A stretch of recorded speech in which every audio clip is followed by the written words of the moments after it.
Got the Dolby Vision popping, I'm the colorist on top. Filmed entity so heavy, it's like I'm never gonna drop. Grading scenes with precision, making colors vivid through the darkest corners. My art, you must admit it, no ordinary gangster. I'm a colorist on the streets, I mix the hues and shades, making visuals complete. From the darkest shadows to the brightest sunlit sky. Paint a masterpiece, that's what you can't deny. Ain't no match for my grading skills, I'm the champion. Like a visual illusion, I'll leave you in a trance, man. With magic on the screen, I create a sensation. The colors that I manifest, they cause a revelation.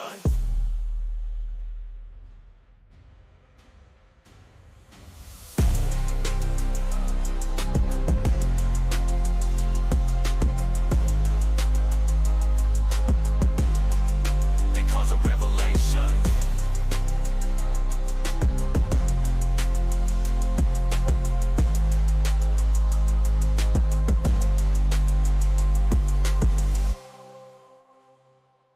Step into my sweet hands where the magic happens. Balancing the tones, I control the captain's cabin. Highlights popping, mid-tones just right. Black so deep, they like the dead of night. I bend the gamma, curve the line. Craft every shot to look so fine. Rep 2020, wide gamut in play. Ace pipeline, set the visual array. Colors so real, they stretch beyond the norm. In Rep 709, I standardize the form. Log profiles give the latitude I need. Crafting colors like the visuals lead. Color wheel spinning, it's a visual feast. In the booth, I'm a beast. On the screen, a masterpiece. Contrast high, shadows deep. Got the look so sleek. Every frame, every scene, make the color speak.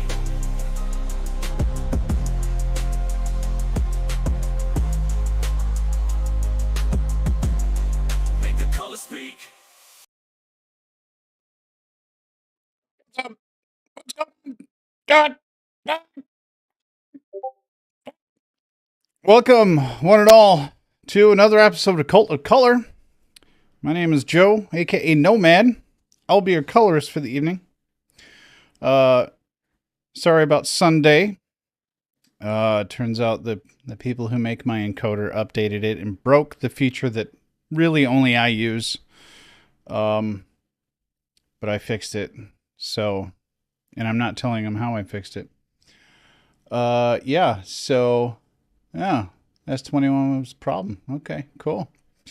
Welcome everybody. Tonight we got kind of a lot going on. We're gonna go through and look at some videos from around the internet, and then we're gonna take a little tour of DaVinci Resolve 19 public beta 1, and talk about some of the other changes they've made. I believe they have a subscription model now, where you can subscribe to get a studio license for Resolve, which should help a lot of you who don't want to drop the $300 or whatever it is on the studio license, as well as some performance improvements for the non-studio, the free version.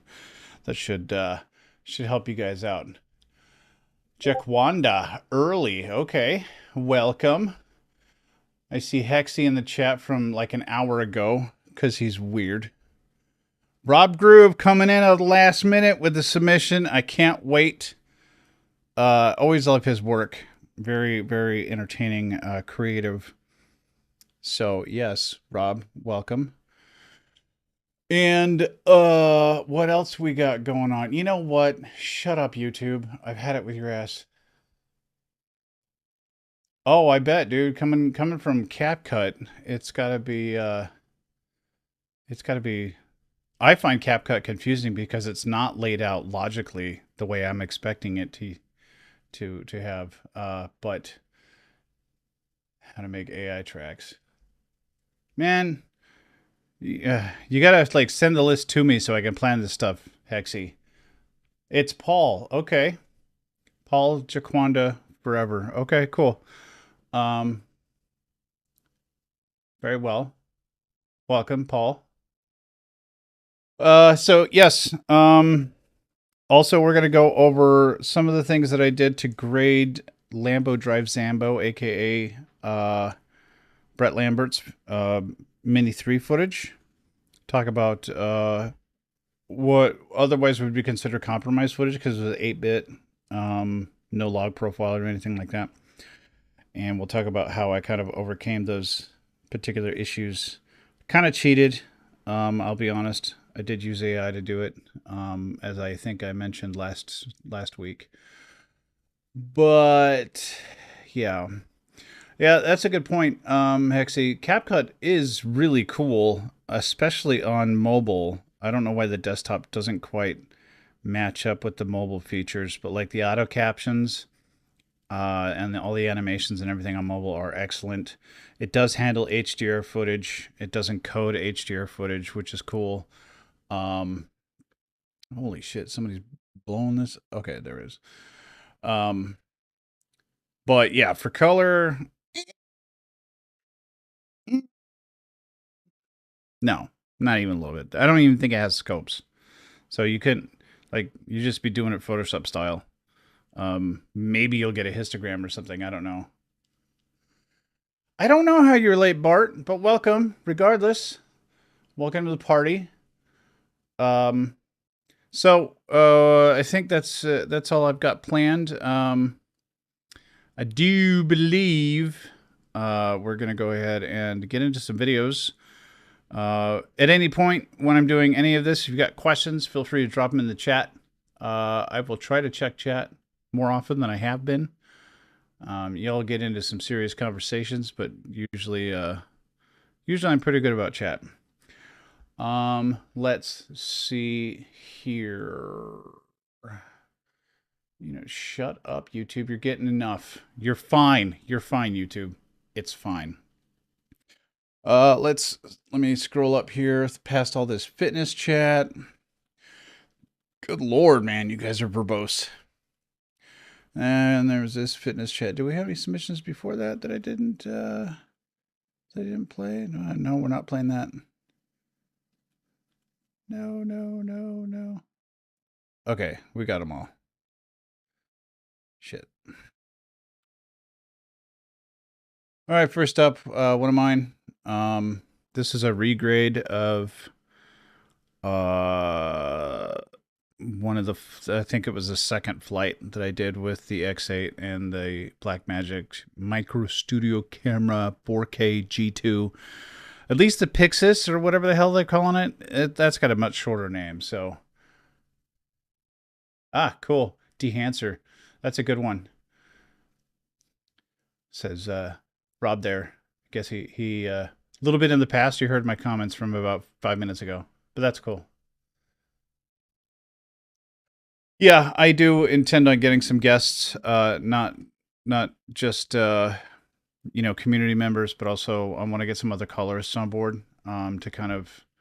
There's two colorists I can think of that are better than I am and more experienced than I am that I would really love to have on this show. It's just a matter of contacting these folks. I have IMDb Pro, so I should be able to pin them down. But yeah, a couple of people I'd love to get on the show to help kind of expand everybody's perspective, and so it's not just the Joe show. The way I do things is not the only way to accomplish the same task. I'm extraordinarily lazy, and for the internet stuff, I will cut a lot of corners that I wouldn't cut for, actual post-production. So, yeah, let's go ahead and get into a video.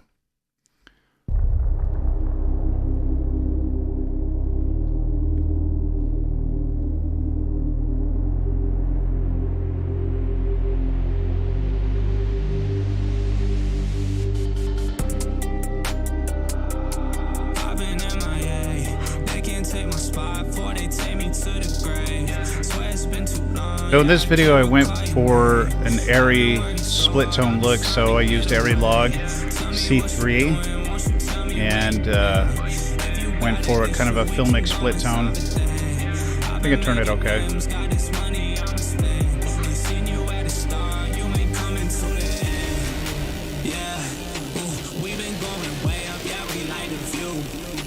I gotta turn my headphones way down, otherwise I'm just yelling into the mic. Now we making moves.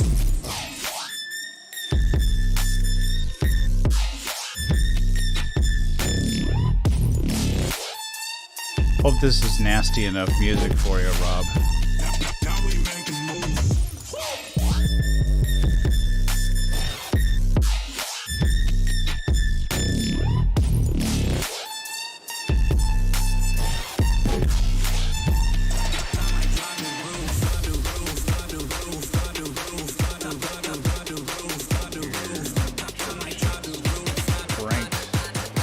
Oh yeah, by the way, as usual, they're streaming in 4K, 60 frames per second HDR.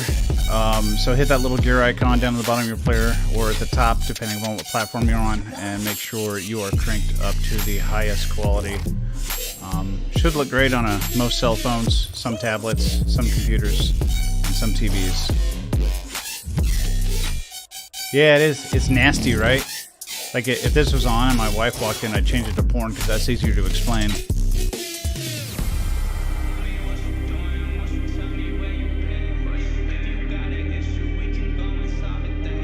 So there we go there. It's just a fun little regrade. Playing around with different ways to decode the RAW. That's one of the advantages of RAW. You can kind of decode it as anything. So you can get a completely different look by decoding it as though it was an ARRI file. Can be super helpful to get away. So like nobody would look at that footage and be like, oh, that's a Blackmagic camera. Because all cameras have looks. But yeah. We got Koala FPV, Site Survey FPV plus Kiss Ultra V2. I don't know if you guys know Koala, but he's a big Kiss Ultra fan. He can't shut up about it. I don't know if you're watching, dude, but you know I like to mess with you. He loves that Kiss Ultra. Let's give it a look. I love his little logo, though. It's adorable. You're watching Koala FPV.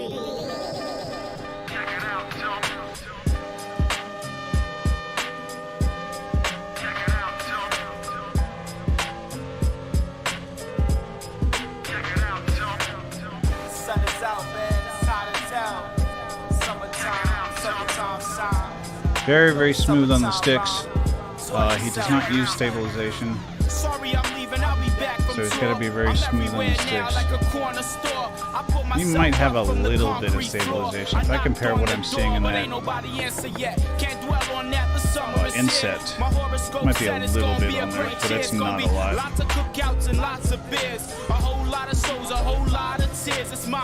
First ever dive gap, congratulations. Is this a professional gig? You were doing a site survey via freestyle? If you watch this in the replay, let me know, man. Like, how do I get hooked up to start doing site surveys with freestyle? That shit would be awesome.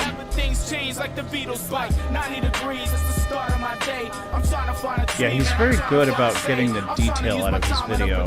I'm trying to get money, I'm trying to get paid. It's like 90 degrees, it's the start of my day. I'm trying to find a tree, man, I'm trying to find shade. I'm trying to use my time in a productive way. I'm trying to get money, I'm trying to get paid. Relax and groove, we move and cruise. The summer is the time for the barbecues, nigga. The kicks are new, the threads are too. Just chilling downtown like my people all do. I'm in my prime, I'm just trying to come up. Not a care in the world, not giving a Looks like fuck. he's flying that spicy VCR. Look, I don't understand why folks should fly analog when digital is the thing, but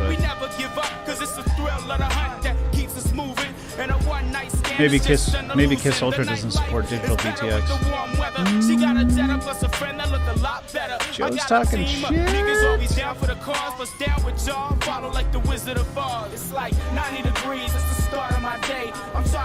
Also, isn't Kiss Ultra, isn't that proprietary? It's not open source? It's not an open source project because it doesn't require certain hardware, or can it run on an STM32? Like I can't just take my flight controller out of my X8 and throw a Kiss Ultra on and call it a day, or anybody know? I'm sure Cola will let me know in the comments afterwards, which is fine. So before I hit the block, my shit get detailed. Get it waxed, vacuum, buffed and clean. For now a 4.6 is out of my reach. I know my music ain't lifeless. One of the nicest. I keep rising like gasoline prices. My stress levels at an all-time. That is a very light quad. It's only drawing 14 amps. For 4S, it's pretty good.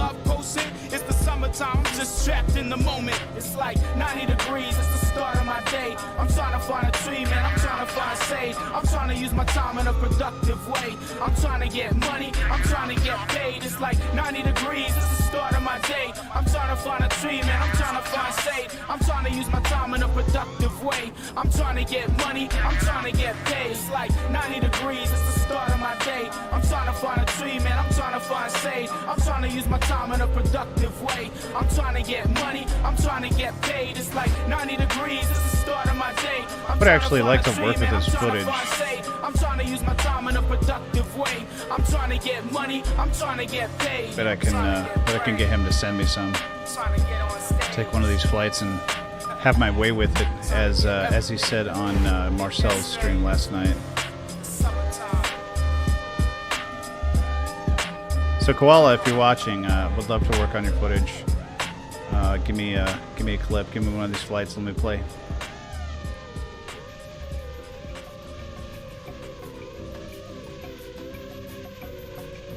Sitting in the back of his car.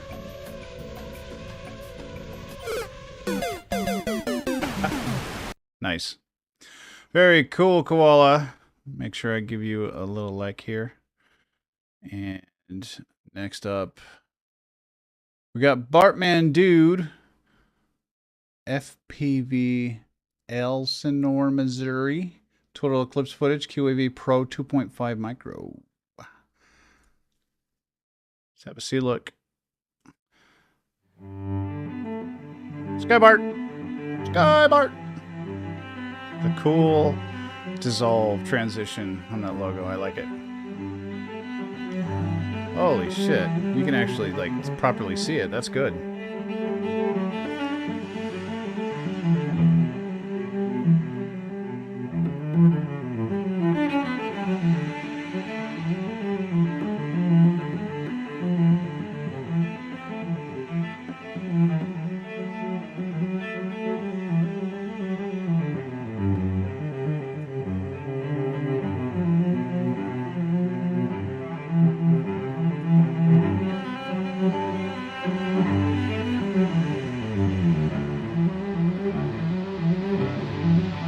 Looks so much worse in 4K than 2K. I guess the 2K probably eats up some of that noise, doesn't it? Kind of smooths it out a bit. I can tell you had the ISO cranked up quite a bit. So I can see the high gain flickers in the sensor. That is bananas, dude. You can see planets and shit. And then like you got that 360-degree sunset.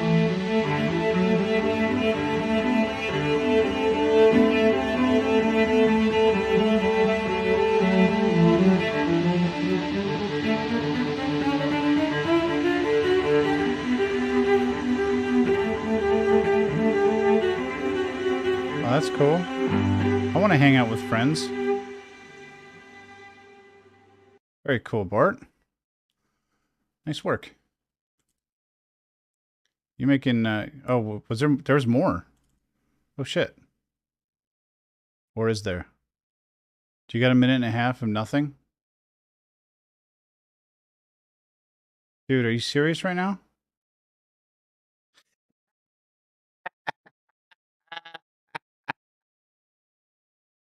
Dude. Dude. Dude. I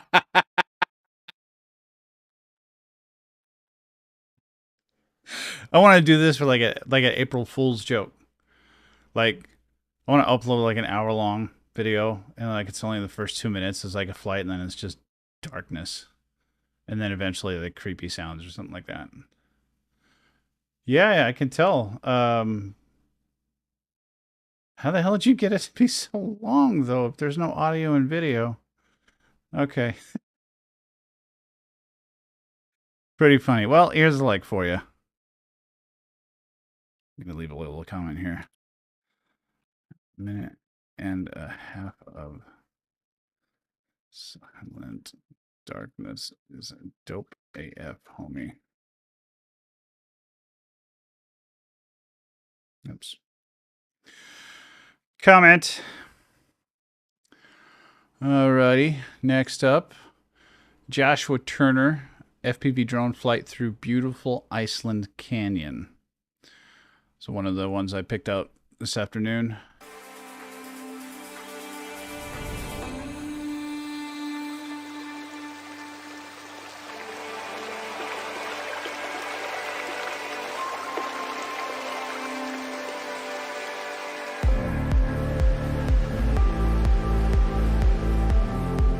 Yeah, you can just trim it in YouTube. The YouTube editor has gotten a lot better.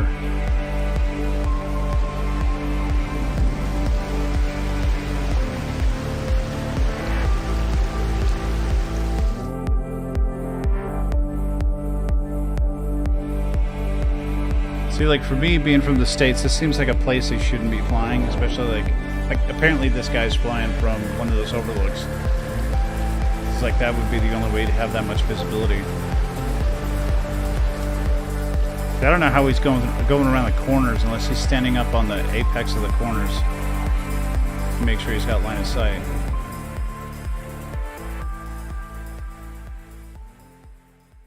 No clue. Very cool. Yeah, thumbs up. 2.7K. Readings. Bolt of color. Live stream. Great video. Okay. We got another Bartman dude. Cloud River with DJI Mini 2. I think I might have seen this one, but I want to see it again.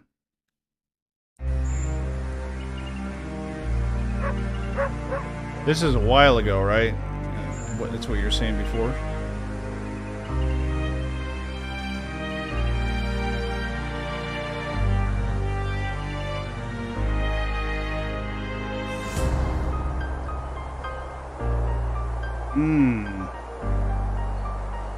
Not legal.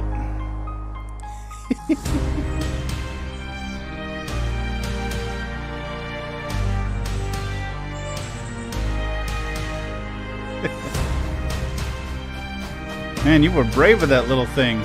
Holy shit.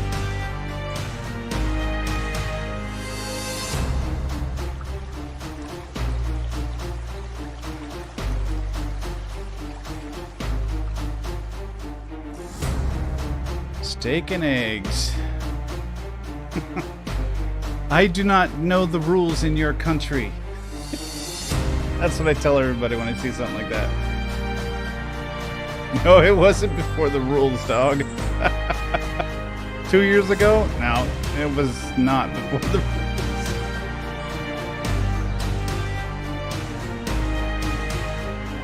No, he's gonna come after you for it, though.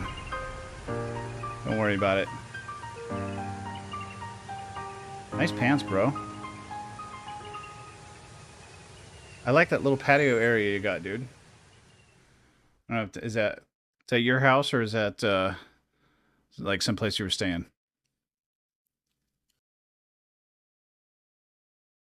Hey, no worries, dude. Give it a little like.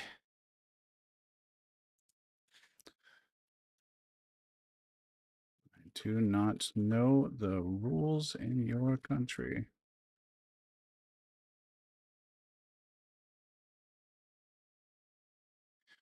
Very, very nice. Ah, another just drag off the internet. So most of you guys know Johnny FPV. He does a lot of Hollywood stuff. It's super annoying that he keeps getting all the good Hollywood jobs and leaves nothing for anybody else. But he did a lot of the drone work on Fast X, some Alta X, and traditional FPV drone work. So let's have a little look at his work, which is always top notch.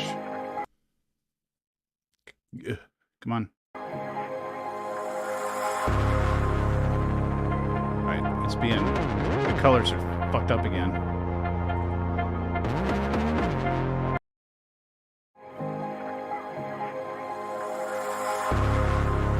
Oh man. I don't know why the colors are ticked up.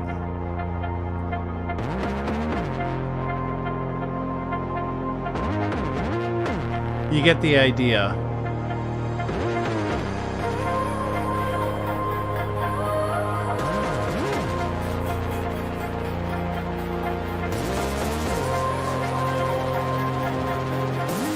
Yeah, I've noticed that Chrome-based browsers have been really struggling with YouTube lately. I had the same problem last week where if it was in a window, the colors would be like super hyper-saturated. And then when I would go full screen, now it's normal, right? So now it's like finally not fucked.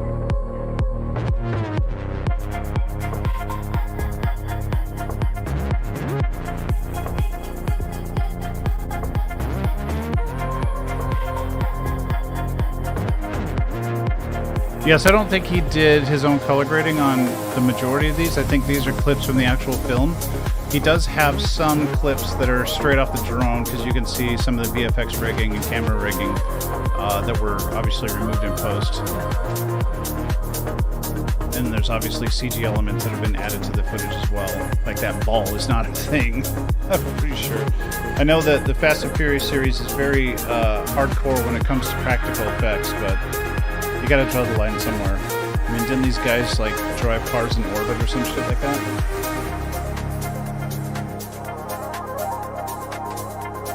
Yeah, I think he's flying an Alta X, which is really it's an FPV drone, but there's a proper gimbal camera hanging from the bottom of it that another operator handles.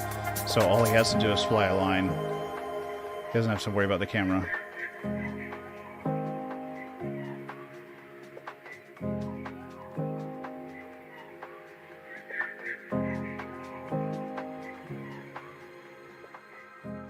Good stuff.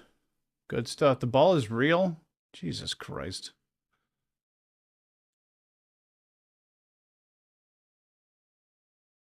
Apparently, 9 months ago, I already commented on this.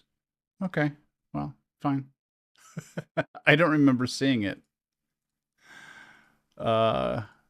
Cool. Cool. And we've got my flight from yesterday. Was it yesterday? I don't remember. No, it wasn't yesterday. It was the day before yesterday. So I switched out. Originally, when I built the X8, I was trying to go for like a GoPro only, like relatively light freestyle X8, super fast, super powerful. And then like, I got the G2 and I was like, it's only twice as heavy as a GoPro, but that's just the body. That's not including lens, battery, SSD holder, USB cable. Right, all the mounting hardware that has to. I built a mount originally, but it was a little bit too kind of wiggly, and it was a bit too heavy. Hey, Joe Photo Leo, what's up, dog?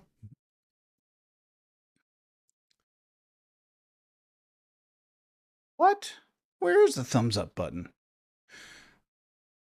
Hey, Allie, welcome, Kid FPV. Hey.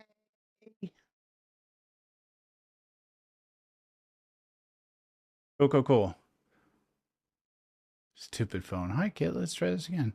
What was I saying? Yeah, so originally I was building it to be lightweight, and then after I put up the camera on it, the voltage sag, when hover throttle was at 17%, with just a GoPro, it became 30%, which then became 35%, which then became 40%, which then became way too much current for an XT60 connector, coming back melted. So that's fun.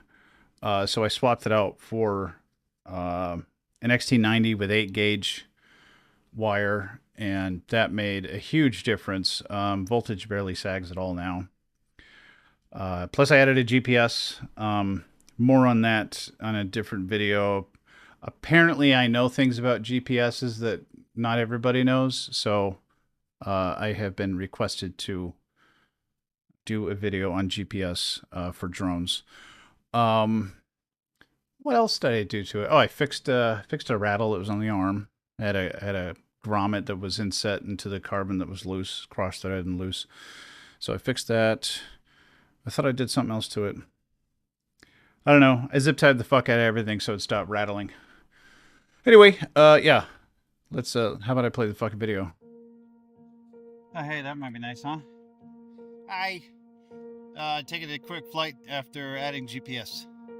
Let's see what happens. Oh, I used the Resolve. This is the first video in DaVinci Resolve 19. I used the Film Look Creator, which I will go over after we get done with videos. When we take a little tour of DaVinci Resolve 19. Yeah, Joe. I mean, generally nowadays, it's probably, if it's cheap enough and prudent enough just to have GPS on all your quads. But also, like, I mean, I'm not... Remote ID is where I draw the line. Like, I'm a pretty big rule follower, but remote ID is just like, you know what? Fuck that. Because they want to charge through the nose, and as a 107 pilot, you have to have a different module. You have to have a dedicated module for every quad, even sub 250. Recreational, you don't. But as a 107, if I want to fly this fucking thing, I got to put a module on it. And that's dumb. I mean, remote ID is a joke, right? It's just Bluetooth. Which is great because it's easy to implement, but also, like, now all the Karens can see where your drones are.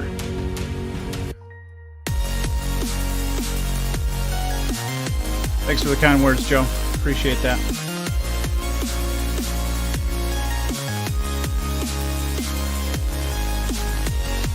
Yeah, so over there by the church, there was a bunch of cars, like, starting to queue up, because apparently the bus was about to drop all the kids off, and I didn't even think about it. So there's one time I ran down the street under the trees, and the bus was stopped, and, like, they were dropping the kids off, and I had no place to go, so I just flew over the parents' car. Probably scared the shit out of everybody, because that thing is loud. But don't be like this guy.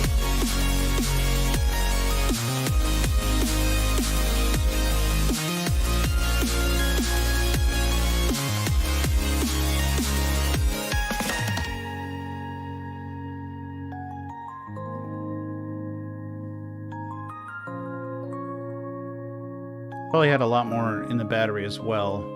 I guess I get to a certain point when I'm flying where I've taken some risks and I feel like I've pushed my luck, and maybe now it's time to just land it before I end up stuffing it.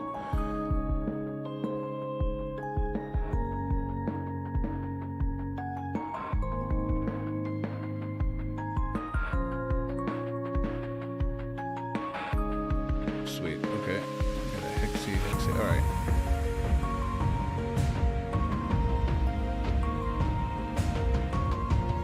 So there's a school bus, and it's just starting to stop there. Yeah, I mean, the GPS flyers are going to be the ones that are invading privacy that we really should know where their quads are, right? But, like, any modern quad is going to be compliant out of the box. Like, my wife's Air 2S just works. You don't have to think about it. You don't have to fuck with it. It just works. Yeah, Kit, if you got a 3D vid you want to play, pop it in the stream submissions.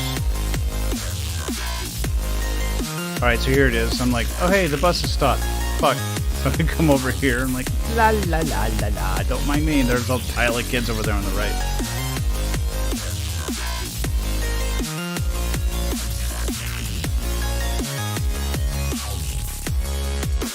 See, I'm pretty happy with the performance. It's a heavy quad. It's 2.52 kilos takeoff weight, but it's light for a center lifter, so I still got that going for me. I'm thinking at this point I might change out the motors. They're 3110s right now. I might change them out for 3115s. Get a little bit more torque, because I want a little bit more punch-out power. So we shall see. Maybe I'll go big and go like 4220s or 4215s or something. Good flight. Good flight. Here, have a thumbs up. Good flight. Okay, bye. That's kind of like masturbating, isn't it? Yeah, fun times. So here's one that's a little bit older. This is one of those learn to do it right so you can use it wrong kind of grades. Yeah, I did get some good flight time on that one. I was happy with it. I got better flight time than I got when I had the XT60 connection. I'm just in the middle of finishing grading the next one. Lulls, probably dropping tonight or in the morning though. Awesome. What is? Are we doing gang signs now? Is that what that is? I mean, if I turn it upside down, kind of looks like a gang sign, right? Thanks, Bart. Appreciate that. So yeah, this next one's kind of a learn to do it right so you can use it wrong sort of thing. Kind of went for a synthwave kind of aesthetic with music and visuals. A little bit of 8-bitty, more like 16-bitty, I guess. It was really an experiment to use effects and plugins that I normally don't touch in Resolve. So here we go.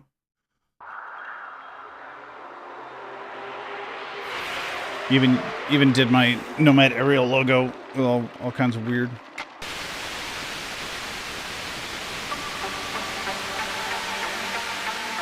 Goes with a 5-inch.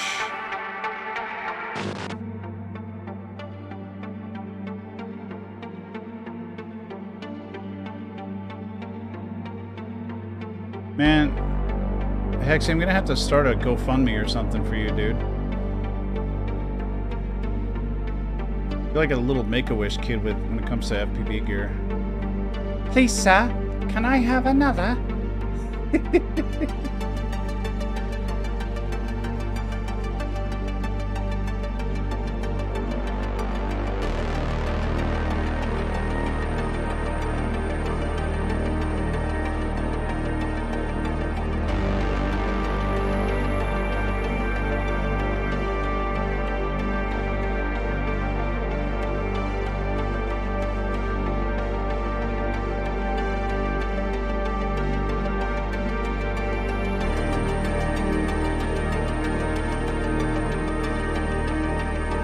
Yeah, it does kind of look like Doom, right? All sprites and shit.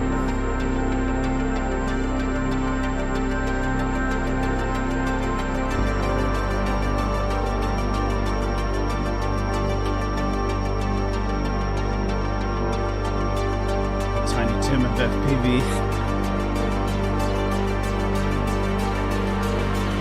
Oh boy, that's some good shit. Tiny Tim.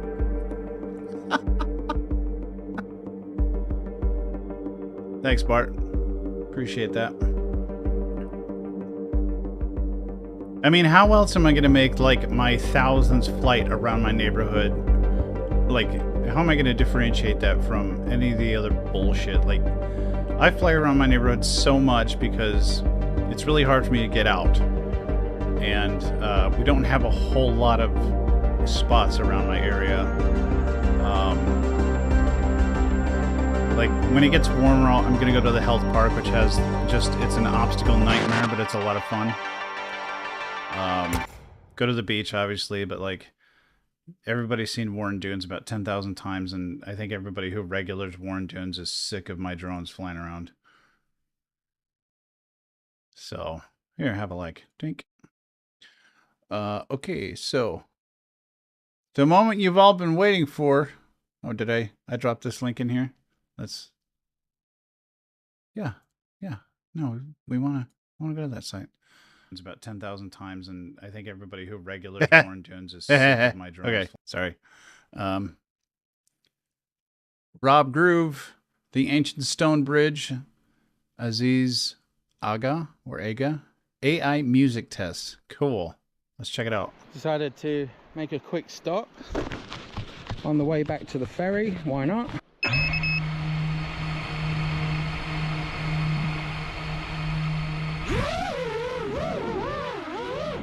I'm flying high above the stone bridge, feeling euphoria, getting my fix.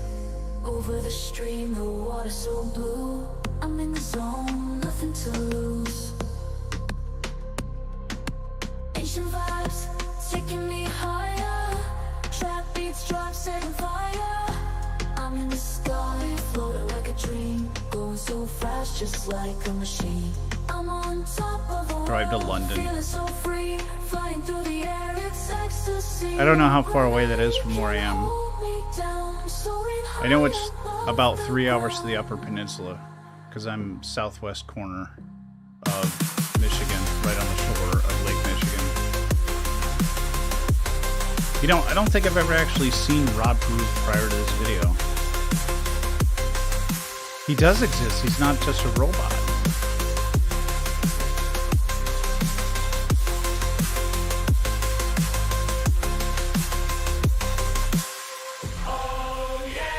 Concrete legacy, standing tall, a testament to the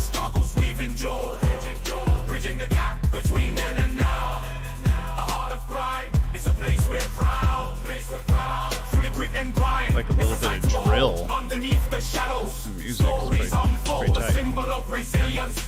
This sounds like Suno.ai, Rob, which is exactly what I used to generate the song for the intro, except I wrote my lyrics. I didn't let the AI generate the lyrics. So I wanted to be very specific about what it said, because it's not too smart when you start getting into niche topics.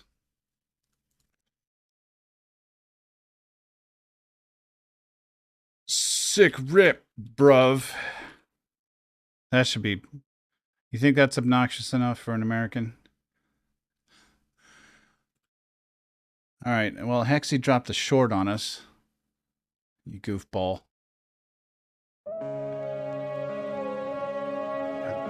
God damn it. Oh, the fucking colors. Yo! Sergio! What's going on, bro? Lies on FBB up in the house.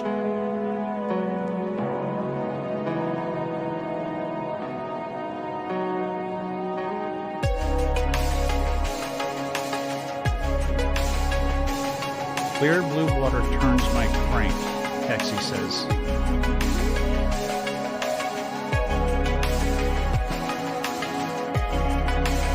I don't know what to make about that.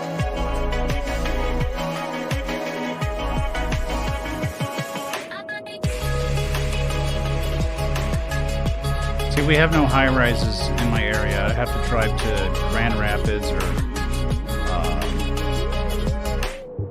that other city that I can't think, Lansing, to find anything with more than like 3 floors. So we're never going to see cranes in my area like that. All right, Joe. Thanks for stopping in, man. Appreciate it. Enjoy your evening. Enjoy your dinner.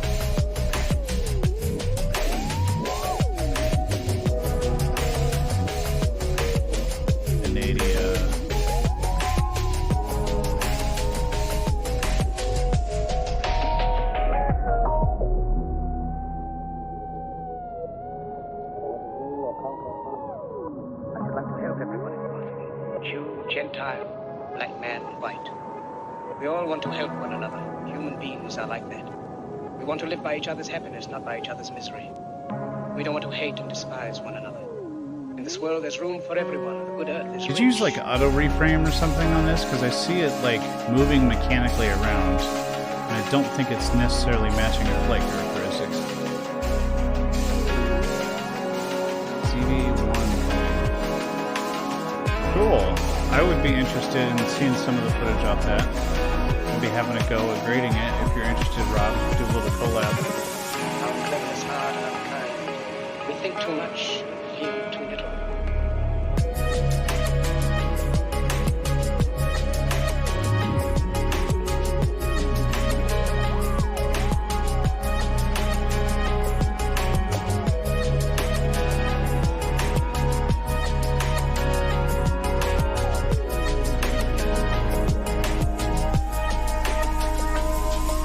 So this isn't a short, is it?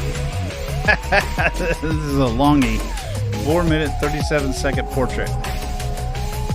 Cool.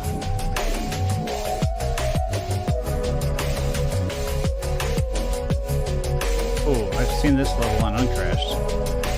Fly through the foundation.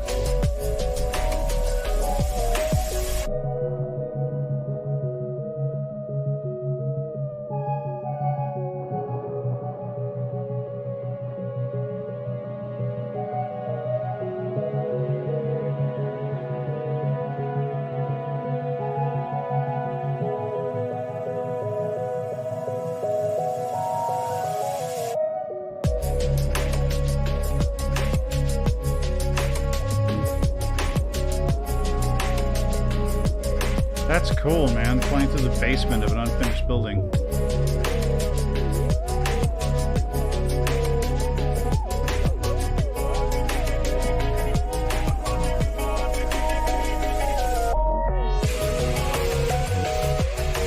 Say again. What did I say? I said, ooh, flying through the basement of an unfinished building. I'm not sure what I need to say again, Rob. Sorry. X Peanut trying a horizon level. Yeah, whatever algorithm they have on that thing, it's not helping your footage.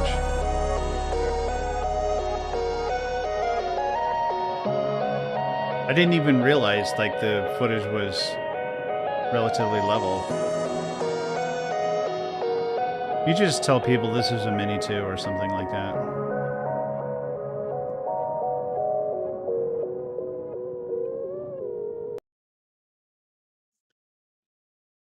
Very cool, Hexy, thank you. Let me make sure to give you these peanuts. We got another one from Hexy, playing chicken with a train. Hexy FPV night train. This is one of those I don't know the rules in your country kind of things.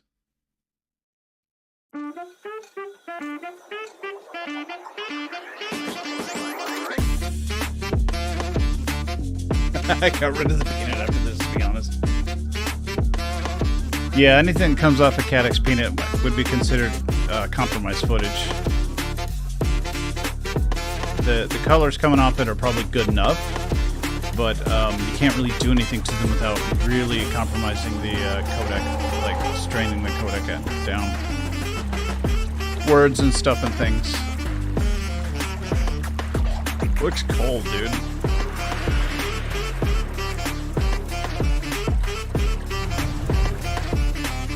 I think it was the 03 footy that you showed me, Hexy. I think it was right around the time or right before you sent me that rally car footage to grade.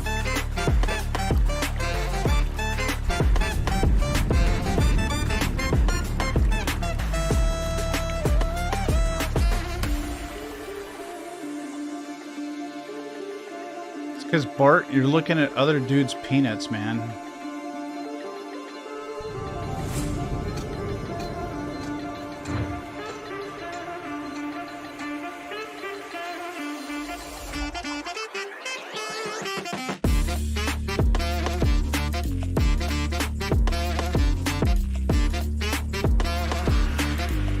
If you're enjoying what you're seeing so far, smash that like button. If you're not subscribed, get subscribed. We have shows every week, Wednesday, 6 p.m. If there's a special event, it'll probably end up on a Sunday. I like the tilt shift blur there, that's tight. What's up?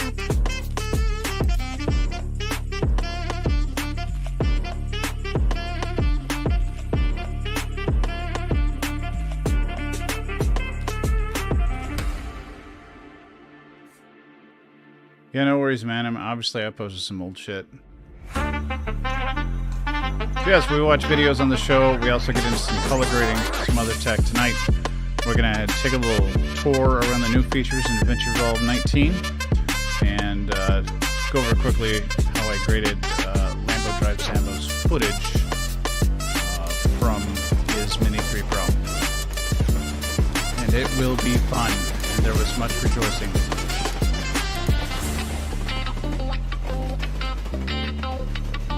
Montreal? I don't want to go to Montreal. People are mean in Montreal, dude. It's the only place that's angry. Man, last time I went to Montreal... Oh, dude, what are you doing? Jesus.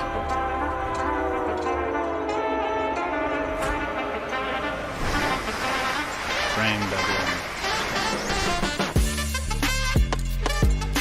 That's an awfully small train. It's just two engines ass to ass. Canadian Pacific. That's cool. I do love me a good choo-choo.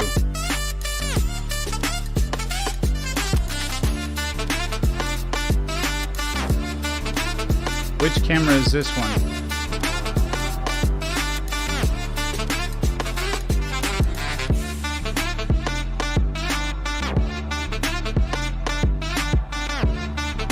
I don't know, Bart, is this the Caddx peanut?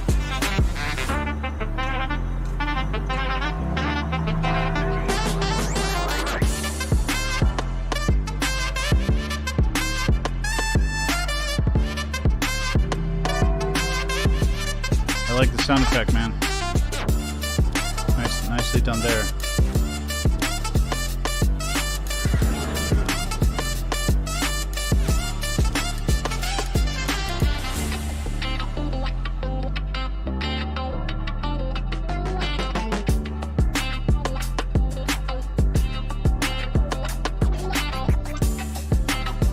Hero 7, okay. The lightest of the modern GoPros. Like 112 grams, I think.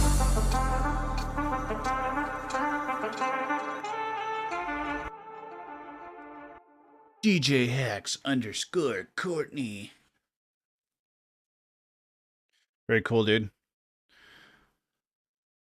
It's kind of interesting to see where people came from, you know what I'm saying? So hexy. Super hexy. God damn it. Enter should submit. Anyway, that is all the videos we've got for the evening. So there goes this window. And here is DaVinci Resolve 19. So for those of you who might be watching on mobile, sorry. I'm not going to be scaling my UI anymore because it breaks a bunch of shit going back and forth. And I'm tired of losing all of my settings every week. But I do have, as Bart requested, I do have my little clicky indicator here. If need be, I can make my mouse cursor super huge, but you should be watching in 4K. Most phones are going to be high resolution enough to see everything. You might just need some reading glasses if you're a little bit older. So, let's talk about some of my favorite features of DaVinci Resolve 19. I know there's a bunch of new stuff in the cut page. I don't really use the cut page unless I'm working on a feature or like, you know, trying to edit something that's long form, which I don't do anymore because I realized I'm kind of a shit editor. So I let the editors do that and just they give me their clips to grade. So I don't use the cut page. On the edit page, let me get a couple of clips in here. We'll talk about what's happening in the edit page. Some pretty cool stuff. Do I still have that? Yes, there it is. Boop. Don't change. And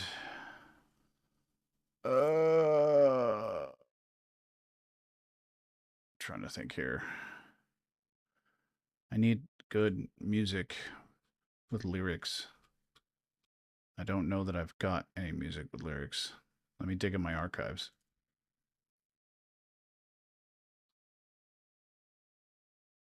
Everybody loves Eminem, right? Am I even allowed to use Eminem? Or is my shit gonna get completely... It should be fine, right? What's a good one? What's a good one? Do, do, do, do, do, do, do.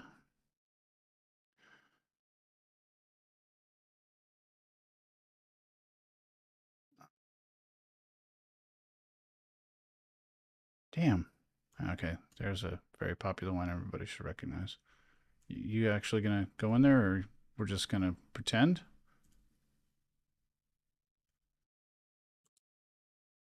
So Resolve might not be entirely stable.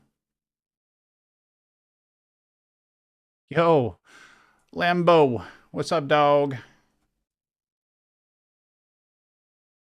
There we go. Okay, so we got that. And let me grab for buddy grades, Lambo. Let's grab these. And I will tell you guys why I cheated on these. What in the world is happening here? Why do I've got one of these that are stuck? What if I do this? It's still on the screen. Okay. There we go. Super duper annoying. Okay. So some of the new features, there's a couple of new effects. And on the color page, when we get over there, there's some big shit happening on that side of the thing. But we're gonna talk real quick about the edit page. So Some of the things you can do on the edit page that are really cool. Here is a TikTok video, and I can't fucking play audio. God damn it. Okay, I'll have to show off the audio stuff next week. So there's, you guys won't hear it if I hit play. Never mind. I guess I'll just go fuck myself. So these guys right here, how I cheated with these.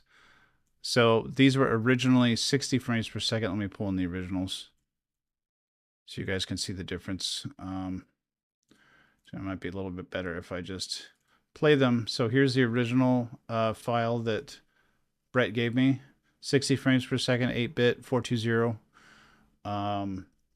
You can see, if I pause it, you can see the noise down in the shadows here. Not a lot of noise in the highlights, which is a classic DJI thing. It's very much shadows, but you can also see some color banding in the shadows. So it looks like he had everything on auto mode, so the camera went more towards a higher ISO to protect the highlights. As you notice, the highlight roll off over here is pretty smooth. There's not like a hard white line where it just goes from one exposure to the next. Supposed to be yo bro. You fucking bro. Denied. Yep, denied. Yeah, I have different audio hardware I use for Resolve because I do a lot of synchronizing to audio and I can't have any latency. I'll hear it in my headphones still, but you guys won't hear it. It's not being captured. So that was the original. And if I pull up this guy here, it's now 24 frames per second. No motion blur has been added at this point, but you notice all of the noise is completely gone from the shadows. Very, very smooth, but we haven't lost a lot of detail. Ali, I think you caught this last week when I think it was Brett asked me how I got rid of the noise, and I said AI. I did use video AI from Topaz. Very much worth the money if you can afford it. I think it was a Black Monday or Black Friday or Cyber Monday sale where they had their entire collection for like $60 or something like that. So I jumped on that. Maybe it was $300. I can't remember what it was. But I ended up buying the whole damn thing because my wife can use the photo AI, and I already had Gigapixel. Pretty good stuff. I would probably go back and do it differently. I used the NIX model for denoising and for converting to 24 frames per second, but I could tell that there is every other kind of, like the way it sort of moves the frames over, I can tell which one's been generated, which one's the native frame, and it comes out in the final version.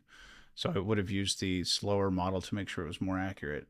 So definitely worth the money. It is primarily CPU heavy. I've been meaning to get on with support with these guys and ask them, hey, why the fuck aren't these models running on the GPU? Why are we running them on the CPU? Because nothing you're doing is too complex for a GPU. Yeah, there's parts you didn't see. But yeah, so that's kind of how I cheated with the noise. I didn't have to do any denoising in Resolve. So we'll just take... No. Yeah, I want to find this one. This is a great shot here. We'll go over this shot. First, so yeah, there's some new audio stuff. We had voice isolation and dialogue leveler before, and now we have dialogue separator, which if there was an audio track there, you can modulate the volume of the actual spoken voice. Background noise, which I think is anything that's not like room noise, and then ambient would be considered room noise. For capturing, what's the best setting you'd see? You'd like to see. So I'm not familiar with that camera, so I don't know what the best settings for that camera are going to be to get the most out of it. For capturing, it would be 24 frames per second with an ND filter, 180 degree shutter angle, 10-bit log. So the D-log or D-Cinelike or whatever the fuck they're calling it. They just need to stop doing this D-Cinelike thing and just put log on all their shit. The D-Cinelike is like, it's barely a log profile. Like it's this little curve at the bottom of the gamma curve, and it's just really annoying. It just boosts the shadow a little bit. Doesn't really add a whole lot. It doesn't put the shadows where there's more stops of exposure, more stops of dynamic range on the sensor, like a true logarithmic profile does. So, I mean, optimally in a best world, right? So as far as ISO goes, in slow shots like this, auto ISO is almost better. Because the camera is going to make decisions to try to capture the smoothest roll-offs as possible. So if it's dark, it's going to be dropping the ISO as much as it can tolerate without slowing the shutter speed down. But if you have a static shutter speed, then, you know, it's just going to go as low as it can to protect the shadows. And bright days, or bright scenes, it's going to probably boost the ISO a bit to try to protect the highlights. And that's what I was talking about last week.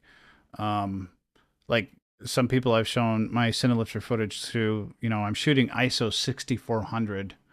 And even straight off the camera, the noise is not that bad. 6400 with an ND64, but it's middle of the day, right? So I'm protecting all of my highlight roll off, especially around the sun. If I took the ND filter off and did like ISO 100 or something like that, it would just be a white circle and then every other color. There would be no roll off. It would just be a dot. And it's very not good looking in that respect. So having the higher ISO. Now I could, and this is what I'm going to consider doing to try to just mitigate some of the noise, is do an ND8 with ISO 800. That should put me roughly the same exposure, but I'll be using the lower native ISO range of the sensor, which should have less noise than the upper ISO range. Camera sensors are really sensitive to temperature, so one of the reasons why I think your footage came out as clean as it did is because it was so damn cold in these shots. Some cameras, like astrophotography cameras, will have Peltier coolers on the sensor to keep them cool for super long exposures. But generally speaking, like, you're going to get more noise in your sensor in the summertime than in the wintertime. So I actually locked in non-varied pro setting. Yeah, you kind of need to experiment with it a bit. I would start with like a half locked, half auto. Like if you had the frame rate and the shutter angle locked and left ISO in auto, I think I would probably be happy with that footage. I wouldn't consider it compromised footage. DJI cameras are pretty good about deciding exposure. Their algorithms are pretty advanced. In fact, I think they're better than GoPros, to be honest. Especially with the larger sensor cameras like what the Mini 3 Pro has. So I wouldn't necessarily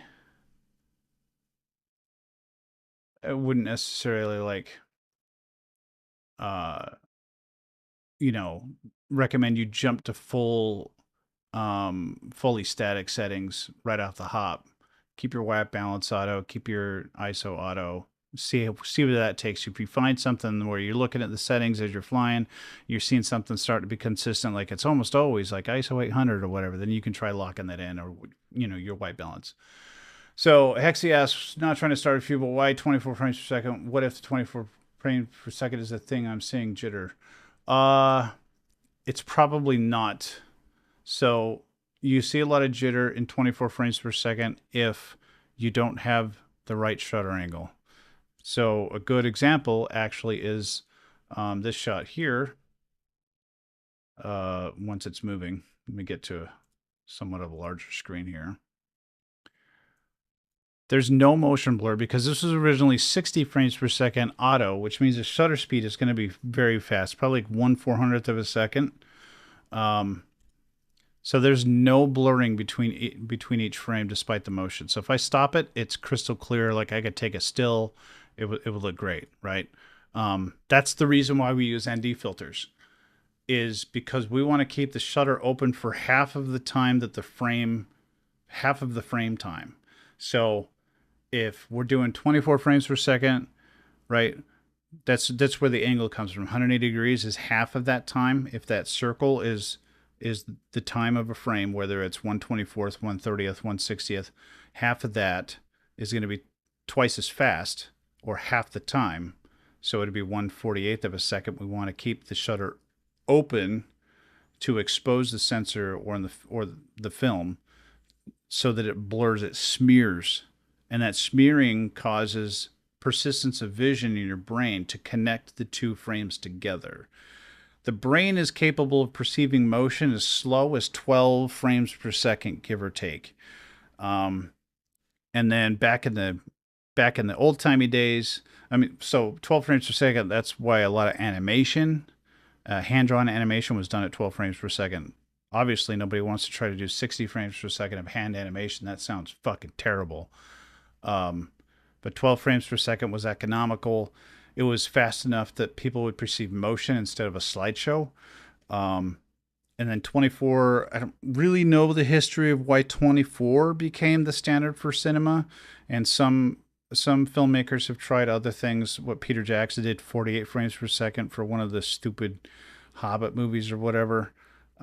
Sorry if you're into that thing. It's not for me. So, I think Peter Jackson's weird as hell. But, so, I don't know the exact history of why that is, but I know why it works. One of the things that 24 frames per second is just slow enough to pull you away from the reality that's actually happening in the footage. So if you think about the difference between, a movie in a theater at 24 frames per second, or a soap opera, which was technically 60 frames per second interlaced, so it was 30 frames per second progressive, but you still saw 60 refreshes every second. Hey, what's up, Marcel? If you see that, it looks very live. It looks like you're a part of what's happening. You're in the room. You are experiencing alongside the people that are on the screen, right? You don't get separated from it. You don't get to be voyeuristic when it's 60 frames per second. 30 frames per second is kind of in between. 30 frames per second looks noticeably smoother than 24 frames per second because I think it's a decent percentage, right? It's 6 frames, so it's the fuck is it's a 25% increase in smoothness between 24 and 30 frames per second because we're so close to zero. But I think that's one of the reasons why 24 frames per second tends to look cinematic, because it does disconnect you from the scene and allows you to observe it from afar almost. But it can be misused quite a bit, and I see it a lot. I even see 30 frames per second misused a lot. 30 frames per second with no motion blur looks just as bad as 24 with no motion blur. The motion blur is important for persistence of vision and connecting the frames together in the person's mind. If you don't have it, it definitely looks very, very digital. You can't help but have motion blur in a film camera. For the most part, the frame speeds don't go up that high on a film cinema camera. So, it's most of the time, like in the old timey days, they were locked in. It was always 180 degrees or whatever it was from the manufacturer, and the kind that you crank. And I know some of you aren't even old enough to know what the fuck I'm doing right here, but they used to not have batteries, and you just had to crank it and be as consistent as possible. And you're usually cranking at like 18 frames per second. And then if any of you've heard the term overcrank, where you run it faster than you should to get slow motion, that's where that term comes from. You overcrank, you spin faster, so then you play back at the normal speed and you get slow motion. or under crank for time lapse, right? So kind of gives you an idea of where they go. Is it wise to shoot in 120 frames per second? I mean, I feel like the higher the better, but I like slow-mo. Is it smart to edit in 24 to 30 frames per second though? I mean, I'm not going to say it's dumb. It depends on what you're trying to accomplish, right? If I'm going to set out specifically to get slow-mo shots, I'm going to shoot at the highest frame rate I possibly can because I want as much information every second as possible. Whether I use all that or not is going to be up to my creative process. But, you know, some 24 drives your eyes nuts. Yeah, if you see 24 frames per second with no motion blur, it's extraordinarily jarring. Like it does not look good. And anybody who thinks it does, good for them. I'm reserving my comments there. 24 frames per second shall not be abused. The thing I talk about with action cameras and the O3 Air unit is like take GoPro for instance, okay? If you have the maximum bit rate for high, or if it's GoPro Labs or whatever, 140 megabit per second. Okay, that's if you're shooting 24 frames per second, you're still shooting 140 megabit per second. That means each frame gets that much more data. So you have a lot more information to work with on each frame. If you're 120 frames per second, you're still encoding at 140 megabit, which means each one of those 120 frames in each second gets significantly less data than a 1/24th frame, if that makes sense. Now, it's different in the cinema world. On my cinema camera, if I shoot at 24 frames per second, each frame gets the same amount of data than if I shoot at 60. If I shoot at 60, my file becomes 250% bigger than it would be if it was just 24. So it's a constant bit rate per frame in a cinema camera. And this is what they mean by like slow-mo shots, you know, in 4K, 8K are expensive because those files get huge fast. We're talking gigs per second in some case. So, and that's another reason why some of the media is super duper expensive.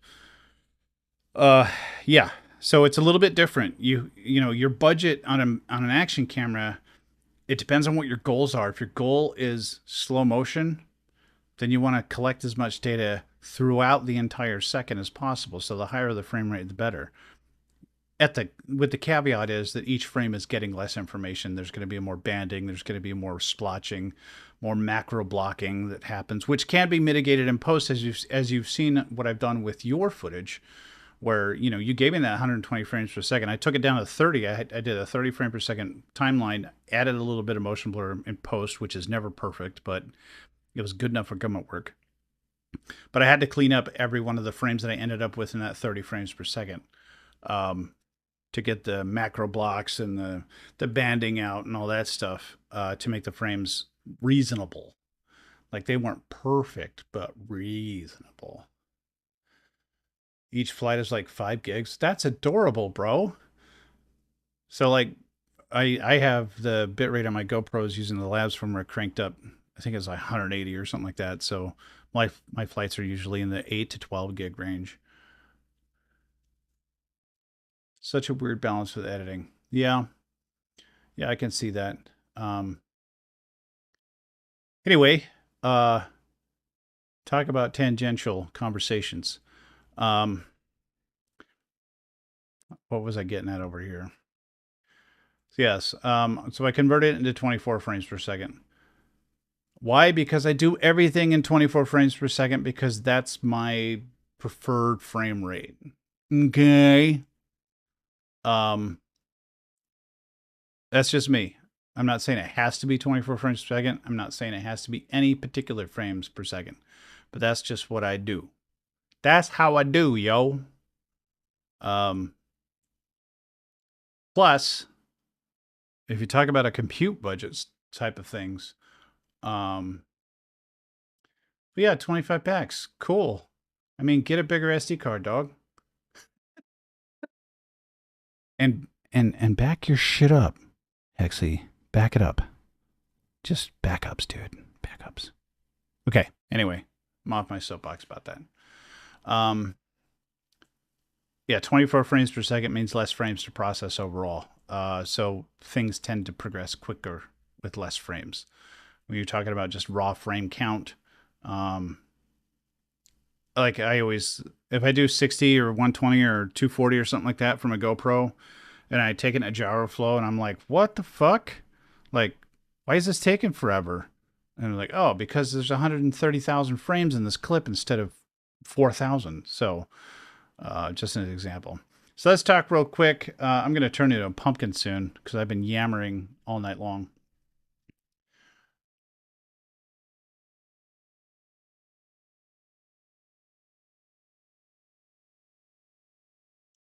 Again, I mean, even slow moving shots, like this is relatively slow moving here. And I still want it to be 24 frames per second. To me, 60 frames per second for something that is cinematic is too live. It's too soap opera. And I don't like the aesthetic. Do I think something that's 60 frames per second can be cinematic? The answer to that question is yes. I say it like that because what I define as being cinematic is about the intent behind making the video, not about the quality of the video, the camera that was used, the frame rate, but deliberate choices in these things. That's what makes something cinematic in my mind. If you're deliberate about 60 frames per second, you're deliberate about whatever your shutter speed is, you're deliberate about your ND filter, you're deliberate about your color settings, and you're deliberate about how you're trying to tell the story about what's happening, whether it's a flight or a wedding or, you know, whatever it might be. If it's a narrative film, how are you telling that story? Do you want the viewer to feel like they're watching a story? Or do you want them to feel like they're on set with the actors, right? So it to me, what makes something cinematic is simply about the intent and being intentional and deliberate about the way you set everything up. So for 30 frames per second. Yeah, Marcel, I do have very fast eyes. I could tell the difference between 100 FPS and 120 FPS. You know, I can see, I want to say 240 is probably the top end. Like when we finally got rid of CRTs, my life got a lot better. Because I could see in between the refreshes of the cathode ray tube screen when it was set really low, when it was set like 30 hertz or 60 hertz or something like that. 60 hertz was about tolerable. 75 was good enough that I could actually use it without any discomfort. But I used to get some killer migraines from CRTs, man. Because it was always the trade-off between high resolution or high refresh rate.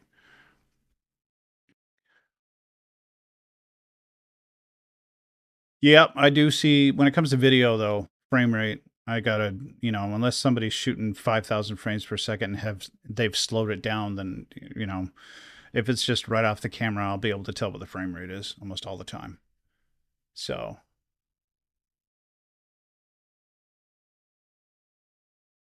Yeah, it comes down to your preference. I prefer 24 frames per second. That is not a law anywhere. Nobody's going to talk shit. It's about being intentional with your footage. So don't sweat that at all. Okay, so we got our clip here. Let's talk about the features on the color page since all the audio stuff I can't talk about. So white balance is already set on this guy. So we don't have to fuck with that. But one of the things I want to talk to you about is the new color slicer tab over here. And this is great. It saves a lot of time because if anybody watched me, I'll do something like this. Like I want more blue. So I'll turn on my highlight and I'll select the blue and then I'll tune it, try to get exactly how much of it or how little of it I want. You know, try to make sure I don't get the sky or the ground in there too much. and I'll kind of futz with it and figure out the luminance and kind of widen that out, and, right? And then I'll go saturation, right? And then turn this off, and I've increased my blues. Good job. Now we don't have to do that. So plus also, if anybody watched the last episode of the Color Grading 101, I think it might have been the episode before that. I talked about something called film density or color density. Film has really excellent color density that digital really struggles to represent properly. A deep cherry red on a car would be a great example. It's almost like dark neon, if that's such a thing. It's so red and intense, but it's not like bright, but it's the intensity of the color that digital really struggles with. And we used to use DCTLs for film density to try to get more of a, I can't even explain it. It's not darker, although it looks a little darker. So what's better, high res or high bit rate? Yes, both. No, it depends on the camera. It depends on how the camera acquires its lower resolution settings. So, if a camera has a native 8K sensor and it does pixel binning for 4K, and you still get to use the entire sensor, but the little computational photography part is going to select the best of the 4 pixels, like the one with the least amount of noise, to represent that pixel in the 4K image. That's going to be a cleaner image. I would prefer the 4K image off of a pixel binned 8K sensor than an 8K image. Great example of that would be Insta360 Ace Pro. It does pixel binning on 4K, and the 4K image is significantly better than the 8K image. So there you go. High bit, highest of bit rate, highest resolution that you can that's clean. Sometimes there's not an advantage to going to a higher resolution if your lower resolution is a little is cleaner, more consistent, especially with regards to sharpness. If it's equally sharp or equally blurry across the board, that's almost going to be better than a little FPGA trying to figure out what that's supposed to look like when it has very limited data.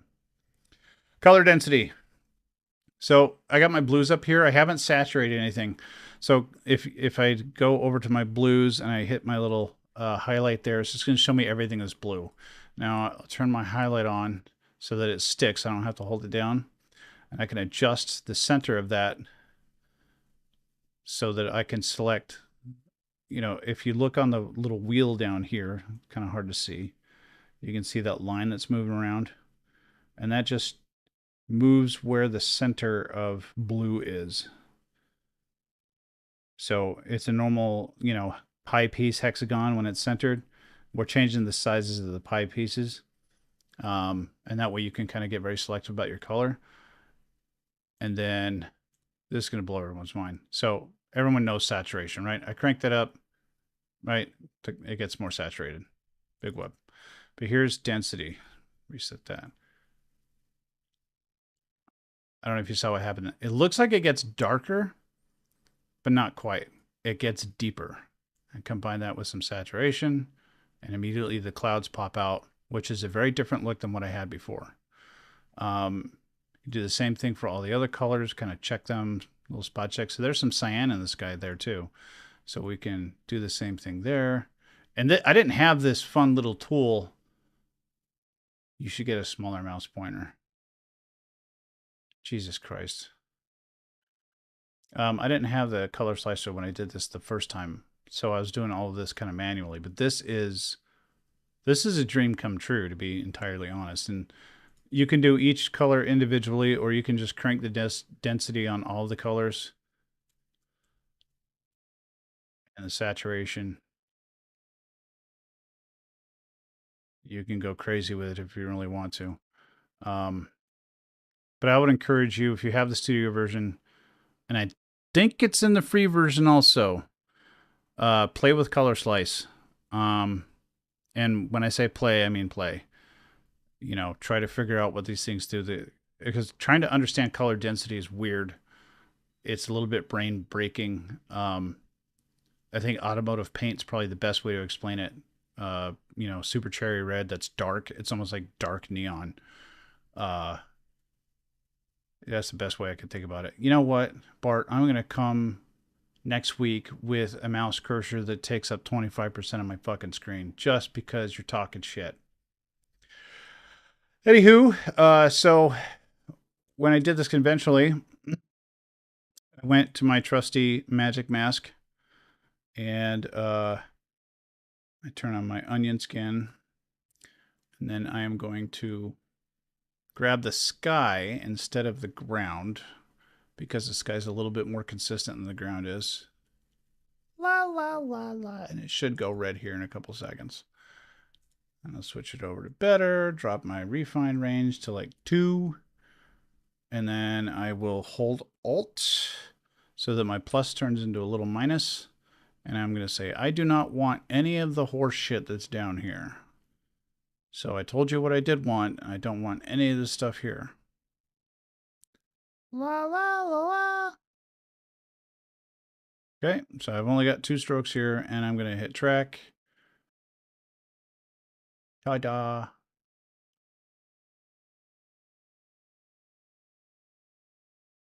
Cool, Marcel. You know, I actually have, I've had the Adobe Master Collection subscription since they started doing subscriptions. This guy is like, did you touch my butt?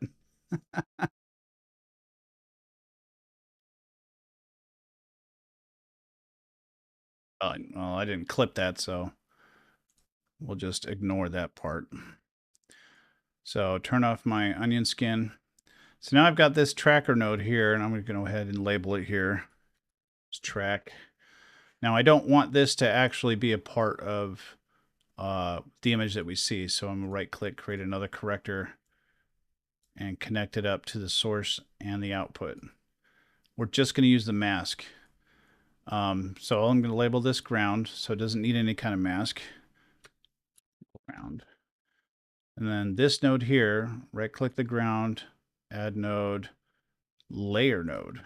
Now if you recall with layers, it's bottom up. So think about a little guy down here looking up. They're going to see this node first before they see this node. And so this is where I'm going to connect the sky mask to this node so that this node now only affects the sky that we selected before. So also, I would look into, as far as Resolve goes, I believe, much to the chagrin of Grant Petty, that they are going to be going with, they have an option for a subscription model for DaVinci Resolve Studio. I'm not sure what the pricing is. I'm not even sure if it's out yet or not. But I did hear that he, like, we hate subscriptions, but, you know, this is how the industry works now. You know, enterprises have been requesting subscriptions, and the reason why enterprise requests subscriptions is because it's a lot easier to budget for a known cost. You can turn it into OpEx instead of capital expense, which is what a perpetual license would end up being. Does it really affect us? It might make it a little bit affordable in the shorter term for a lot of people. My mom always told me not to play with my nodes in public. That's funny. So I would check out Blackmagic's subscription model if it's out yet or not. I haven't looked, but that might be an option as well. An easy, quick, and relatively less expensive way. I can't imagine it would be more than $10 a month, given the low perpetual license cost. Maybe it's like $2.99 a month. I don't know. So look into that and see if that might be something you look into. So yeah, so I've split the sky and the ground. I'll play with the ground first. So this first, I'm just going to really pull these apart here. Sky. Sky. So first one, I'm going to do a little bit of exposure and contrast here. So that wants to go down. So I'm going to adjust my pivot a little bit.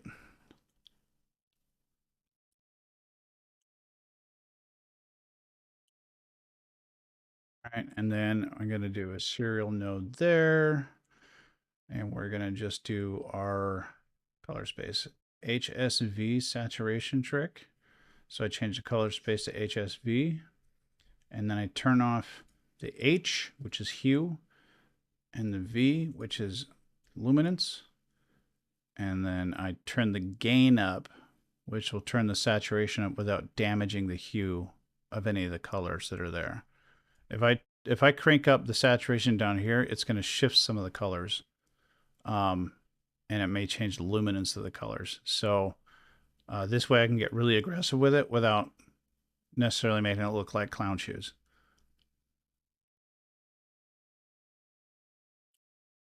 Now, if I recall, I had to animate this because when I go back here, the shadows are super duper blue. And we can come down here to the lift and pull back on that, which is not going to do anything because I am totes fucking it up. Yep, there we go. Yeah, that's good. Hey, look at that. We got some synthwave. That's a happy little accident, huh?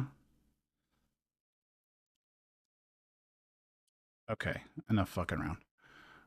So on the original node where we did our exposure, I would come over to the lift and just pull the blue down just a little bit.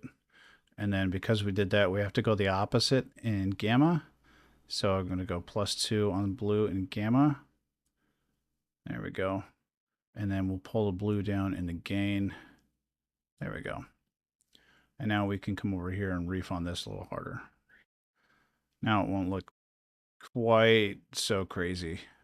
But I think what I did last time is I just animated this. So I went here, and that's corrector number 4.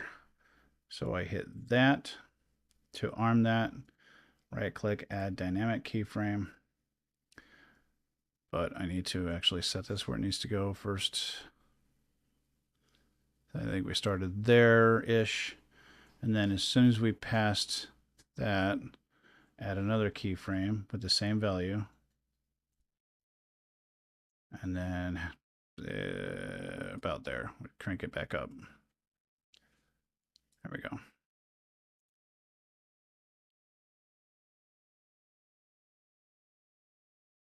I don't think I had, no, I hadn't tracked it from there yet. So we were just up here. Never mind, that part doesn't count.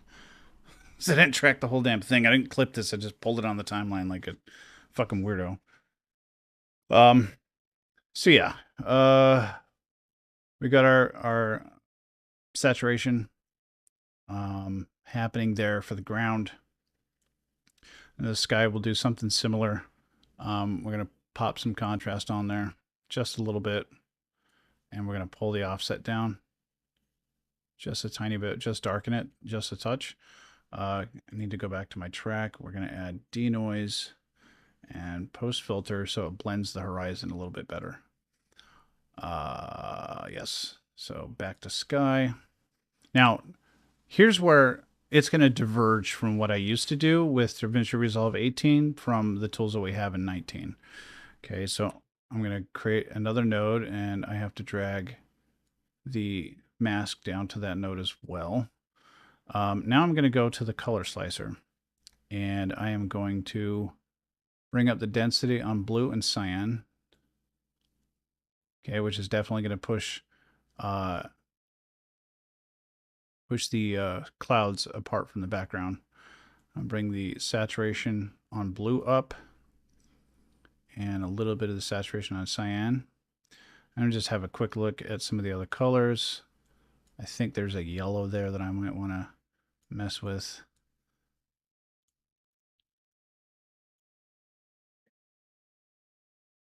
Really seeing any kind of an effect there. Yeah, okay. Got some green. Yeah, so not a whole lot going on with the other colors. It is very flat, right? Despite the fact that we've saturated the shit out of the ground, we don't have a whole lot going up top there. And we don't want to bring the brightness of the clouds down too much. So right there, that's where we were. And then I'm going to create a new node, and we'll do the HSV saturation again. So I've already saturated the sky once using the color slice. We're going to do it again. So I'm going to turn off H and V, and we'll work the gain till it starts to get deep. So that's a little different than what I would do before. Now, here's where this gets interesting. So I'm going to show you guys the Film Look Creator. It's a new effect, and it has some basic presets for 65mm film, 35mm film. There's film gates, so like cinematic, it breaks it down into 2.4 to 1. Made that deposit. I saw the car you sent to follow me. Couple of real goons that appeared. You can call them off, man, please. Okay. That's interesting. I don't know what kind of shady business you guys are into, but so the Film Look Creator is really a collection of effects and plugins that already exist in DaVinci Resolve, but it's all together in a single group. The big advantage of this is, like, we've got things like photometrically accurate exposure. So this is not brightness. This is just like exposure. This is super duper helpful to have right here. In fact, because of these types of things, we got contrast, right? White balance. We can do, white balance tint. Subtractive saturation is increasing the saturation without increasing the luminance. So as you do this, you're going to see colors go darker instead of lighter. It's actually a very nice thing to have. And then richness is almost like vibrance. It's going to add additional, it's just going to take colors and mash them together. It creates color contrast. And just like any of the other settings, you just double click the name of it and it gets reset. You could use this as your very first node. You can do your primary grade here. You can even mess around with color spaces, but there's almost no need to. And then like there's split tone, vignette, super handy to have. Like and this is like a proper vignette. It's photometric in the corners. It's not just like making it darker. It's reducing the exposure in the corners, which is something that I've always done manually by creating a power window and inverting it. So that's a lot easier now. Film halation, which is kind of like internal reflections on the actual celluloid of film. So if I crank this up, you get kind of a better idea. It's almost like a colorful glow. It's a look that's unique to film. Just had to send a minute. Okay, just business, just business. Blooming as well is another function of film, but it's also used in some lenses. Great example of this is if you were to have a thin coat of condensed water or something, or a filter with little tiny particles in it, you'll get a blooming. And if I crank this up, kind of get an idea. It's not quite as, I crank up the radius, you see it. It just makes things glow, but it's a little bit more pleasing than just glowing. And it's based on light sources as well. Film grain, obviously. You got some presets here, 3516, 8mm, just the same sort of presets you have in the actual film grain plugin in the effects. And it also does flicker and gate weave. So flicker would be when you have developed film, not all the cells are created equal on the film strip. And so what ends up happening is you have some cells that are going to be darker or lighter than others, and maybe react to color slightly differently than the next one. So it's going to be kind of a flicker. You can change the rate. Now, gate weave is, as you have the reel of film going through a projector, sometimes it'll weave back and forth ever so slightly. It'll shake. It won't be cut perfectly. So these are like imperfections from the film world that are being brought back digitally. And film gate is like a mask, I guess, which in my opinion, I wouldn't do a film gate on top of like 16:9 footage. I would crop the footage. But you can change the aspect ratio to whatever gate you want. You can do old-timey portrait Instagram. You could add padding. There's all kinds of like Super 16, 35 millimeter Academy, Victavision, which is slightly wider, silent film, 2.4:1, which is kind of Hollywood standard for anamorphic, 8 millimeter. So yeah, there's a ton of shit there. And you can turn it all off and only use some aspects of it. So here's everything turned off, except for the contrast. That needs to be, oops, that needs to be 1. You can tune the highlights. You can fade the shadows, which is, it's also called matte, M-A-T-T-E. Matting is a really cool effect. And it's usually pretty exclusive to film. But yeah, you can add a ton of character. You can shift the bias of skin tones as well. Bleach bypass, which is a step that gets skipped during development of film. Basically, you don't run the negative through bleach first. You bypass the bleach. And that will create a desaturated kind of look. Subtractive saturation. I mean, we can get crazy with just this node. So if I blew this whole thing away and we just used, let me create a node, just use a film look creator. Let's see how far I can get with just this one node with just this one effect. So I will take 65 millimeter as my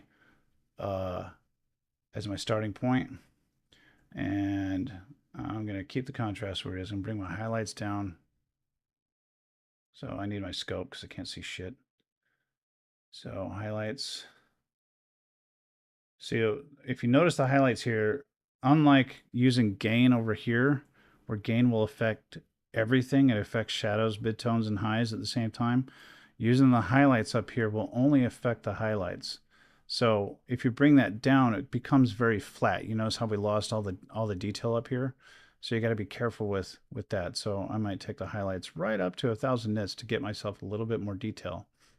White balance is good. We're going to fade out the shadows. So we'll put a matte on there. You see what happens on the scope? It basically just kind of scoops up the shadows and pulls them up. Another way of looking at that on the curve is dragging it up the side. Gives you the same effect, but it doesn't completely flatten out the shadows, and it also affects the rest of the curve. In this case, we're just dragging it up from the shadows, which is such a neat effect. And it flattens it out. So I'm going to take it about there. We're going to saturate the shit out of it. Give it a little bit of richness. So let's give it a bit more richness, and we'll bleach bypass this shit. There we go. We're going to do split tone. To pick the color I want, I'm going to take the amount and crank it all the way up.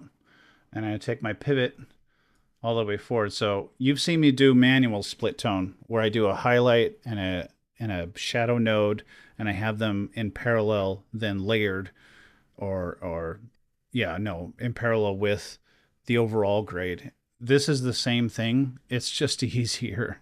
So now that I've got the pivot all the way up, we're only seeing the color that's going to be put in the shadows. And by default, it is essentially the same thing that I use, which is a cyan blue in the shadows and an orange in the highlights. This is the most popular split tone in Hollywood. In fact, orange and blue, you see it everywhere. DVD covers, movie posters. It is such a pleasing color split, the way they complement each other. But you can, once you've like picked out your shadows, you can shift that hue to whatever you want. You could have red shadows and blue highlights if you want. But I prefer just the stock. And then I find the good balance between the two. Like, how orange do I want my highlights to get?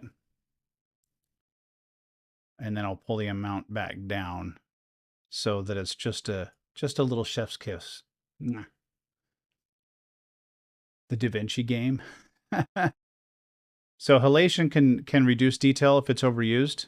You can kind of see the difference in the midtones on the waveform here. Like I said before, it's basically a colored blur that's based on luminance, and basically it can be caused by impurities in the glass when used to expose and shoot a print during the telecine process, and but it's one of those characteristics that's really unique to film that brings a certain kind of warmth to it. But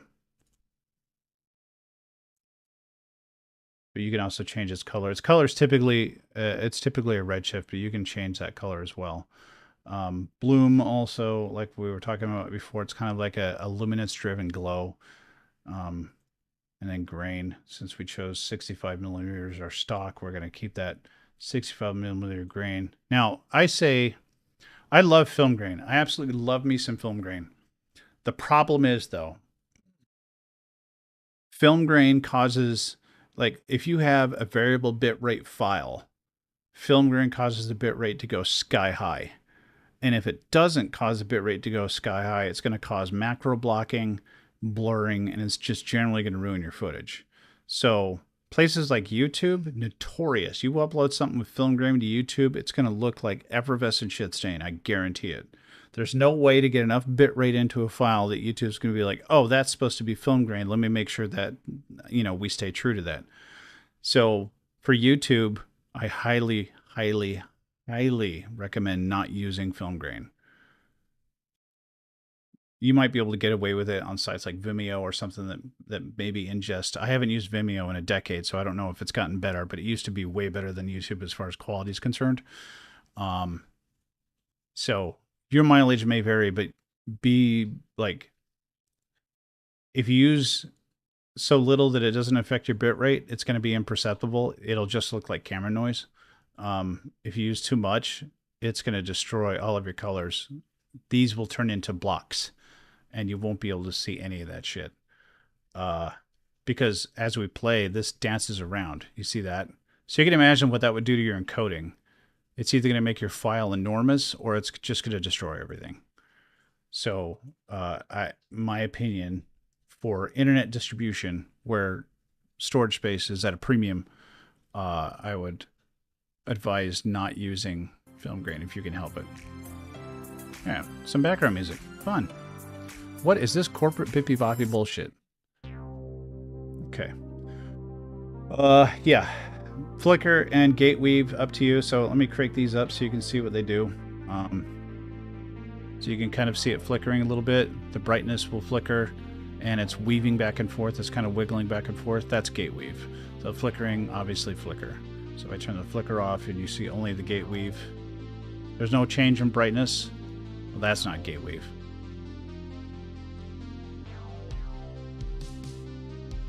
Okay, and if I invert that, turn the flicker on and the gate weave off, flicker makes it look like, old-timey footage, right?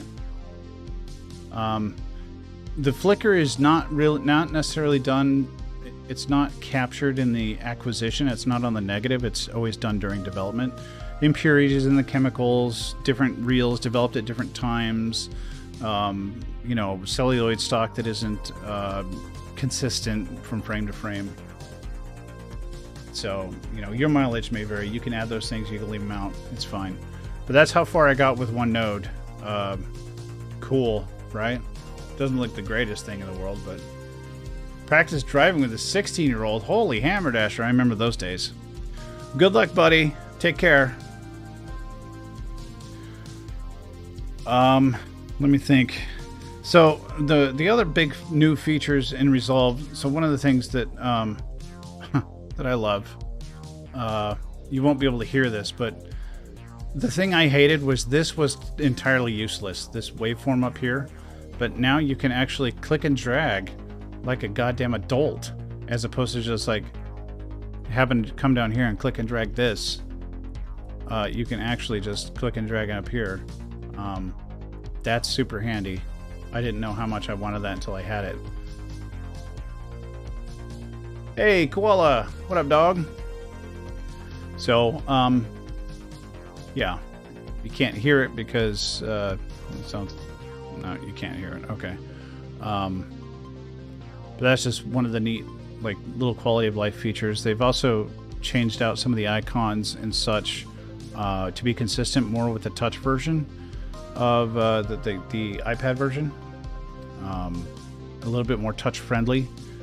The icon scaling is a bit better. I'm trying to think of what else they've done.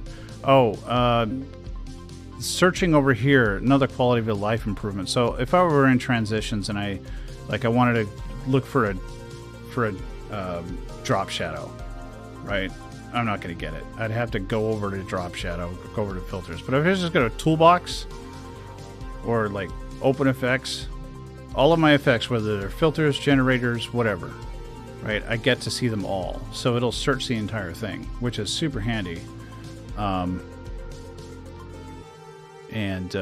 Yeah, so that's a small quality of life thing. They have improved. I don't think I've got... I don't even know if that's going to work if I just take this and... Oh, wait. I'm going to do that from there. So I right-click, audio transcription, transcribe. Oh, it's going to crash, isn't it? My audio just went weird in my headphones. I think I'm dropping frames. Oh, there it goes. Well, that sounds like a good place to stop, kids. I gotta turn into a pumpkin. I gotta get some Taco Bell. Taco Bell. Yo quiero Taco Bell. Yeah. Some takeaways from tonight.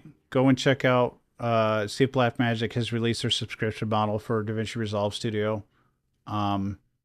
The free version also has a ton of performance improvements. Decode is about 3 times faster for H.264 and H.265. I don't know that encode has gotten any better. It might have.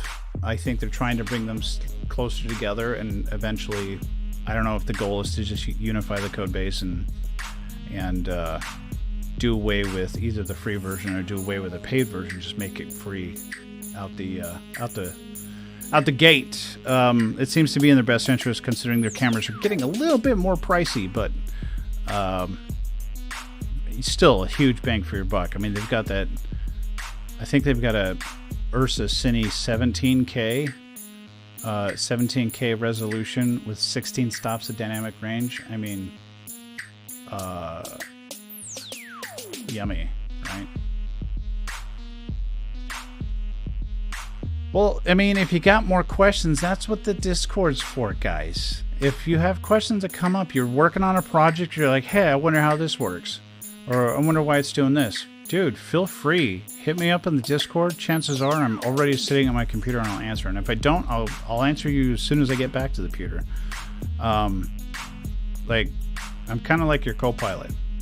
So, feel free to ask questions in the Discord. That's what it's there for. Plus, if you ask questions in Discord, other people can benefit from the question and benefit from the answer as well.